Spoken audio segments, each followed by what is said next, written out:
Bienvenidos, soy Alejandro Mercado Pacheco y hoy no vamos a estudiar una parábola.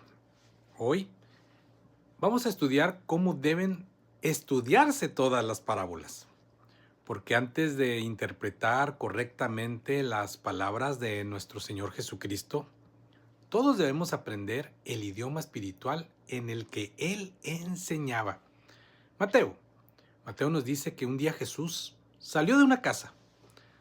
Se va y se sienta junto al mar y comienza a enseñar a una multitud mediante parábolas, y desde ese momento el Evangelio cambia.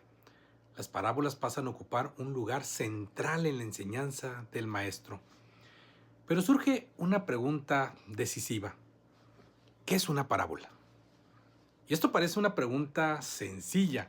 Sin embargo, la respuesta puede cambiar completamente la manera en que nosotros hemos leído los evangelios, porque las parábolas no fueron escritas para nuestra cultura, aquí en México, en América Latina. Fueron pronunciadas desde una cultura completamente judía, pensadas por un maestro judío, escuchadas por oyentes judíos y entendidas desde una mentalidad completamente hebrea. Si nosotros perdemos ese contexto, todos corremos el riesgo de escucharlas y vamos a escuchar entonces nuestras propias ideas en lugar de escuchar la voz. Y déjame hacerte una pequeña pregunta. ¿Cuántas veces tú has escuchado decir que cada elemento de esta parábola representa algo? Quizás cientos de veces has escuchado eso, pero ¿eso es solo lo que enseñó realmente nuestro Señor Jesucristo?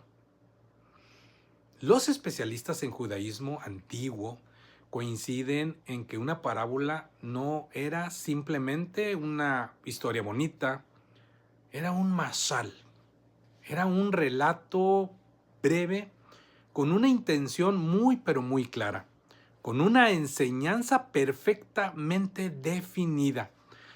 No era una historia para que cada persona encontrara su propia interpretación. Era una historia diseñada para conducir al oyente hacia una verdad específica. Jesús no contaba historias para entretener, las contaba para confrontar, para revelar, para llamar al arrepentimiento. Las contaba también para mostrar cómo es Dios y cómo funciona el reino de Dios. Por eso, cuando una parábola termina, la verdadera pregunta no es ¿qué significa este personaje? La pregunta correcta que debemos hacernos es ¿cuál era la única verdad que Jesús quería grabar en el corazón de quienes lo escuchaban? Y aquí parece una de las sorpresas más pero más grandes. Muchos imaginan que Jesús creó un método completamente nuevo para enseñar, pero no fue así. Las parábolas pertenecen al mundo judío y a la tradición de los sabios de Israel. Jesús no inventó esta forma literaria, la llevó a su máxima expresión para revelar el reino de Dios. Y eso significa que cuando Jesús hablaba, la multitud ya conocía ese estilo. Ellos esperaban escuchar un masal. Sabían que una historia sencilla escondía una enseñanza profunda. La diferencia era que ningún rabino hablaba con la autoridad con la que hablaba nuestro Señor Jesucristo. Mientras otros repetían tradiciones, Jesús revelaba al Padre. Mientras otros explicaban reglas, Jesús mostraba el corazón de Dios. Y allí está la diferencia. No era una herramienta nueva, era nuevo el maestro, era nueva la autoridad, era nueva la profundidad. Ahora llegamos al corazón de este estudio. La palabra parábola no nació en nuestro español, ni siquiera nació en el idioma griego. Detrás del término griego parábole existía una palabra hebrea mucho más antigua, se las he dicho, masal. Y entender esta palabra cambia nuestra forma de leer los evangelios, porque un masal no era simplemente una ilustración, era una comparación cuidadosamente construida para llevar al oyente hacia una única conclusión.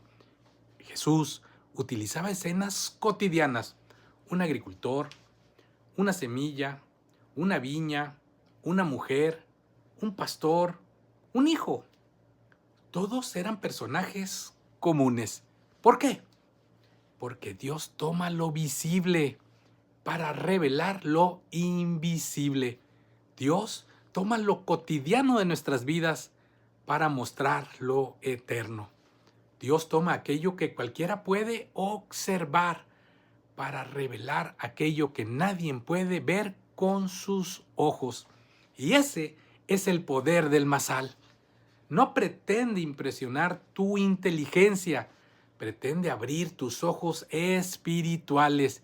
Y aquí debemos detenernos un momento, porque quizá el mayor error del cristianismo durante siglos y siglos fue convertir muchas, pero muchas parábolas en acertijos llenos de símbolos independientes.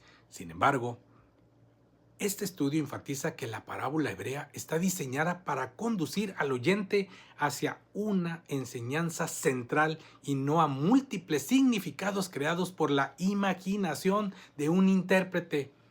Cuando olvidamos nosotros esa regla, corremos el riesgo de escuchar nuestra voz en lugar de escuchar la voz del maestro. Hoy apenas hemos abierto la puerta.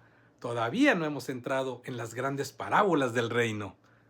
Pero antes de hacerlo, necesitamos nosotros aprender a escuchar, porque no basta con leer las palabras de nuestro Señor Jesucristo. Debemos nosotros aprender a pensar como pensaban quienes lo escucharon por primera vez. En la siguiente parte vamos a descubrir por qué interpretar una parábola como una alegoría va a alejarnos de su propósito original, cuál es el único mensaje que debe buscarse en una parábola auténtica y cómo Jesús utilizó esas historias para revelar el carácter de Dios y la naturaleza de su reino. Si este estudio fortaleció tu manera de leer las Escrituras, compártelo con alguien que ama la palabra de Dios. Y recuerda siempre esto: las parábolas no fueron dadas para ocultar la verdad a quienes buscan a Dios con sinceridad. Fueron dadas para revelar el reino a quien está dispuesto a escuchar con un corazón humilde. Nos vemos en la segunda parte.